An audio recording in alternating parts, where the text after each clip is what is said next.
Right, so this is a track maintenance project. So I've got a point that's failed and I've managed to clear out the yard so I can climb into that area and use a decent screwdriver to take out the Fleischmann screws using a screwdriver that's got a swivel top and a swivel, that part swivels as well, with a decent bit on the end. It's, you know, you need a really good screwdriver to use these slotted Fleischmann screws. Anyway, I managed to manipulate that point out of the way. So what the problem is, they come out quite easy, these points. It's opening one way, then when the motor fires the point back, the spring-loaded mechanism is not firing, it's not going back to neutral. It'll go that way, open but not close.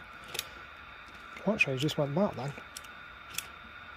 I think we've got a snagged spring or a worn out spring inside, because these points enable trains and wagons to go through a closed point, because the spring loaded, it'll let the wagons go through even if the point is not switched in the correct direction,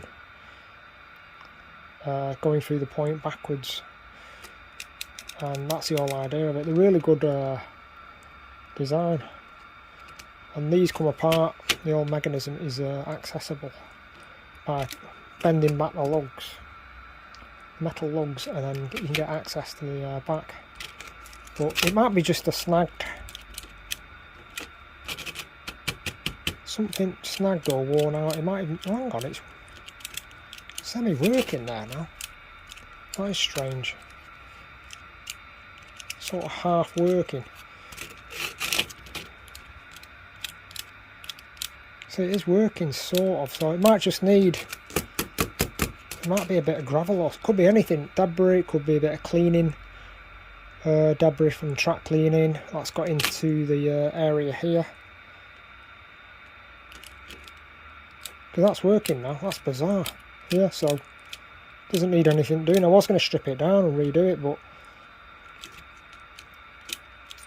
it just needs a bit of maybe hoovering out, cleaning, a bit of knocking.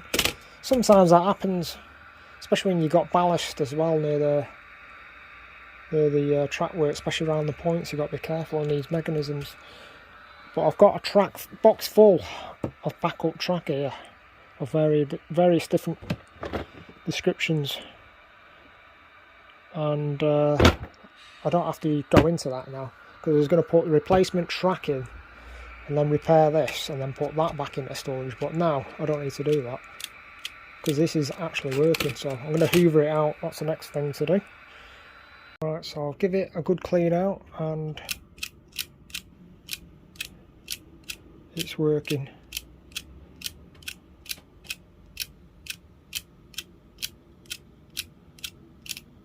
I'm happy with that now, so I don't have to take it apart now. I mean, these pieces of track are virtually indestructible the way they're made. It's just wear and tear on the diamond, these parts here, which wear down over time, like on the double slip points. But I'm happy with this now. I can reinstall this. Reinstall it and get that back into operation again. To hoover it out, I used this particular type of hoover from Makita, which I've got a few of these. They're really good. I use them at work and I use them in the house, and now I've got one in the attic, and they last a long time on a decent battery. I've got a 6 amp battery there, so that'll last a couple of weeks on that, depending on how much you use it.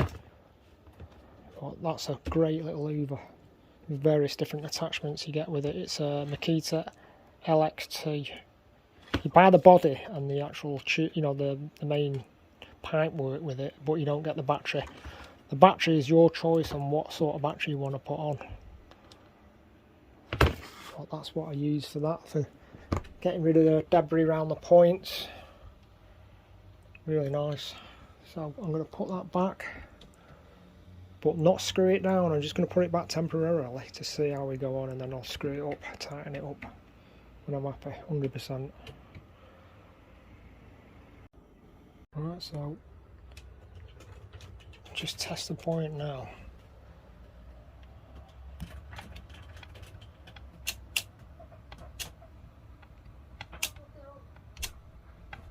That's all working good.